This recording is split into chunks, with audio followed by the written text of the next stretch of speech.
Hi everyone, today topic of this video what we should do after FSc. जब भी कोई student FSc में enrol होता है, एफएससी प्री मेडिकल में, तो उसके जहन में एक ही क्वेश्चन होता है कि उसे डॉक्टर बनना है। ठीक है, उसे एमबीबीएस करना है। जब स्टूडेंट्स का एमबीबीएस में एडमिशन नहीं हो पाता, जाहिर सी बात है आजकल जैसे एमबीबीएस की सीट्स कम हैं और उसके अलावा स्टूडेंट्स एप्लीकेंट बहुत ज़्यादा होते हैं, मेरिट बहुत ज़्यादा हाई हो जाता है, तो मोस्टली स्टूडेंट्स का एमबीबीएस में एडमिशन नहीं हो पाता। तो वो इस चीज़ को लेकर बहुत ज़्यादा परेशान होते हैं कि अब हमें क्या करेंगे, हमने सोचा था हम डॉक्टर बनेंगे, अब हम डॉक्टर नहीं बनेंगे तो हमारे साथ क्या होगा। ऐसी कोई भी बात नहीं है। आप एफएससी के बाद भी आपको कभी भी अपने हौसले बस नहीं करने चाहिए। एफएससी के बाद भी आप डॉक्टर बन सकते हैं अगर आप एक अच्छा सर्च आउट करें, होमवर्क करें, आप सर्च आउट करें कि आप एफएससी के बाद किन किन फील्ड्स में जा सकते हैं। बहुत सी और भी फील्ड्स अवेलेबल हैं जैसे एमबीबीएस के अलावा, जिनमें आप डॉक्टर भी बन सकते हैं और आपका पे स्केल भी वही रहेगा और आपकी प्रेस्टिजियस जॉब भी वही होगी जैसे एमबीबीएस डॉक्टर्स की होती है। तो इसके लिए आपको क्या करना है, सबसे पहले आपको फाइंड आउट करना है वो कौन कौन सी फील्ड्स हैं जिनमें हम एफएससी के बाद एडमिशन ले सकते हैं, या वो कौन सी यूनिवर्सिटीज़ हैं जो इन फील्ड्स में बेस्ट हैं। आजकल जैसे प्राइवेट यूनिवर्सिटीज़ बहुत ज़्यादा ओपन हो गई हैं, तो वो भी क्या कर रही हैं कि अलाइड हेल्थ साइंसेज में या मेडिकल की अदर फील्ड्स में वो क्या कर रही हैं, एडमिशन्स दे रही हैं। तो आपको सबसे पहले ये सर्च आउट करना है कि आपने किस फील्ड में एडमिशन लेना है और उस फील्ड के लिए सबसे बेस्ट यूनिवर्सिटी या बेस्ट कॉलेज कौन सा है आपने चूज़ करना है। जैसे जैसे हमारे मुल्क में अनएम्प्लॉयमेंट बढ़ रही है, तो वैसे वैसे स्टूडेंट्स के हौसले भी पस्त होते जा रहे हैं। सबसे पहली फील्ड आ जाती है हमारे पास बीएस नर्सिंग। बीएस नर्सिंग का आजकल बहुत ज़्यादा स्कोप है पाकिस्तान में भी, ऑल ओवर वर्ल्ड भी। पूरी दुनिया में आजकल जितनी भी स्कॉलरशिप्स अवेलेबल हैं वो तकरीबन बीएस नर्सिंग के लिए, नर्सिस के लिए बहुत ज़्यादा है। इतने ज़्यादा डॉक्टर जो है रेवेन्यू जनरेट नहीं कर पाते जितना नर्सिस की होती है, क्योंकि नर्सिस की जो ड्यूटी होती है वो डे एंड नाइट की होती है और डबल ड्यूटी में आपकी पे भी ऑटोमेटिकली ज़्यादा हो जाती है। और नर्सिस की फील्ड भी एक बहुत अच्छी फील्ड है, इसे बीएस जेनेरिक भी कहते हैं। इसका मेरिट क्राइटेरिया भी सेम बहुत लो होता है एज़ कम्पेयर टू एमबीबीएस, और इसकी पे स्केल डॉक्टर से भी ज़्यादा हो सकता है। तो बीएस नर्सिंग एक बहुत ही अच्छी फील्ड है, जैसे कि आजकल पाकिस्तान गवर्नमेंट ने इस पर स्टाइपेंड भी देना स्टार्ट कर दिया है 35,000 टू 40,000।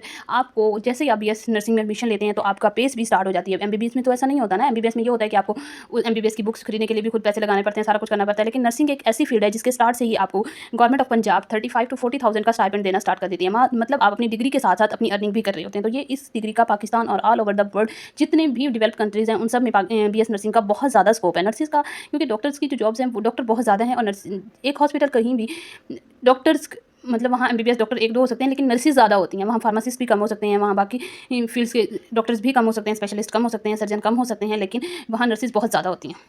नर्सिंग का मिडिल क्लास फैमिलीज के लिए बहुत अच्छा प्रोफेशन है। I am also from middle class family. अगर मिडिल क्लास फैमिली वाला हाई क्लास में आना चाहता है ना, तो ये अच्छा फील्ड है भाई, इसको आज पकड़िए, क्योंकि आपको एक क्लिनिकल्स में ना सबसे ज्यादा नर्सिस चाहिए होती है। तो जो बच्चे भी प्लस 2 मेडिकल कर रहे हैं वो अपने दिमाग से डाउट निकाल दो कि नर्सिंग करके हमें जॉब मिलेगी नहीं। ऐसा नहीं हो सकता कि आपने नर्सिंग करके आपको जॉब मिलेगी, क्योंकि आपको सबसे ज्यादा अपॉर्चुनिटीज जॉब की नर्सिस को ही होगी। एक हॉस्पिटल जो है ना उसमें फिजियोथेरेपिस्ट कम हो सकते हैं, फार्मासिस्ट कम हो सकते हैं, नर्सिस कम से नहीं चलता है, क्योंकि ड्यूटी तो डे एंड नाइट इस तरीके से स्केड होता है। एक आवाज पे जो आपके पास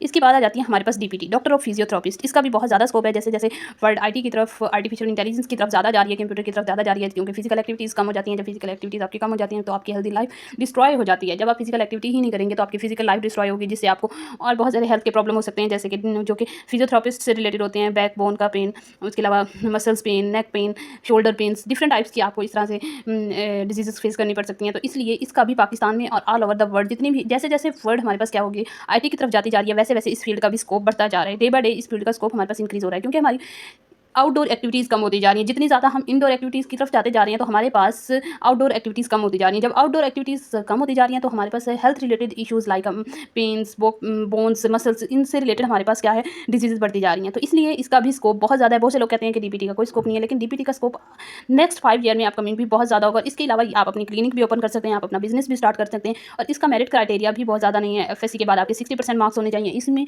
ये 5 ईयर डिग्री प्रोग्राम है, इसमें आपके पास 4 ईयर का कोर्स होता है, 1 ईयर आपकी लाइक एमबीबीएस की तरह हाउस जॉब होती है। तो ये भी एक बहुत अच्छी और प्रेस्टिजियस जॉब होती है। इसका पे स्केल भी 17 होता है, लाइक जैसे हमारे पास एमबीबीएस डॉक्टर्स का होता है, और इसका स्कोप भी हमारे पास बहुत ज़्यादा है। बहुत सी अब प्राइवेट यूनिवर्सिटीज़ और गवर्नमेंट यूनिवर्सिटीज़ इस डीपीटी का एडमिशन ओपन हैं। आप एफएससी के बाद डीपीटी में भी एडमिशन ले सकते हैं। ये एक आपके लिए बहुत फ्रूटफुल जॉब होगी। आप अपनी जैसे ही आप एफएससी से फ्री हों या एमबीबीएस में अगर आपका एडमिशन नहीं हुआ, तो आप प्लीज़ आप स्टक होने की बजाय, बार बार रिपीट करने की बजाय, अपने आप को एग्जॉस्ट करने की बजाय अच्छा है कि किसी और फील्ड की तरफ मूव करें।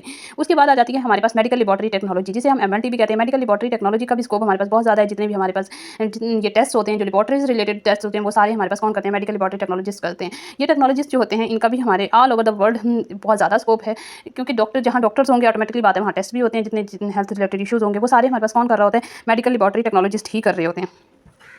इसके अलावा जो हमारे पास मेडिकल लेबोरेटरी टेक्नोलॉजी का भी मेरिट एफएससी के बाद आपके पास मिनिमम 50% मार्क्स होने चाहिए। उसके अलावा आपके पास आ जाती है रेडियोलॉजी, इसे मेडिकल इमेजिंग टेक्नोलॉजी भी कहते हैं और इसे रेडियोलॉजी भी कहते हैं। रेडियोलॉजिस्ट जो होते हैं इनका जो काम होता है वो हमारे पास जितने भी ये ट्यूमर्स टेस्ट डायग्नोसिस ये सब कौन कर रहे होते हैं, हमारे पास रेडियोलॉजिस्ट कर रहे होते हैं कि एक ट्यूमर है उसको कितनी रेडिएशन देनी है, किस एंगल से देनी है, किस लिहाज से देनी है, तो ये सारे कौन करते हैं, रेडियोलॉजिस्ट कर रहे होते हैं। तो ये क्या करते हैं, एक प्लान डॉक्टर्स आपको एक टेस्ट रिकमेंड करते हैं जो कि मेडिकल लेबोरेटरी टेक्नोलॉजिस्ट करता है, और रेडियोलॉजिस्ट क्या करता है, उसको एनालिसिस करता है। रेडियोलॉजिस्ट उस टेस्ट को एनालिसिस करके, उस ट्यूमर को एनालिसिस करके उसके बाद क्या करता है कि वो इसका एक प्लान बनाता है कि हमने एक पेशेंट है उसको ट्यूमर है, किस जगह पे है, किस लिहाज से है, तो हमने इसको कितनी रेडिएशन देनी है, किस लिहाज से देनी है, किस एंगल से देनी है, इसका वेज एंगल कितना होना चाहिए, ताकि हमारे पास क्या हो कि इसका जो ट्यूमर है वो हेल्दी डायग्नोज हो सके, और हमारे पास जो ट्यूमर्स हेल्दी सेल्स है वो हमारे पास क्या हो, वो भी डिस्ट्रॉय ना हो, और हमारा जो ट्यूमर है वो भी डिस्ट्रॉय हो जाए, और हमारे हेल्दी सेल्स भी इसमें डिस्ट्रॉय ना हो। बहुत से अगर हमारा प्लान ये रेडियोलॉजिस्ट इसको सही तरह से प्लान ना करें तो साथ साथ क्या होता है कि ट्यूमर जो हमारे पास डैमेज सेल होते हैं वो तो वैसे ही डिस्ट्रॉय होते हैं, उसके साथ साथ बहुत सारे हेल्दी सेल्स भी डिस्ट्रॉय हो जाते हैं, जिसके साथ फिर हमारे पास क्या हो जाता है कि हमारे पास पेशेंट जो है वो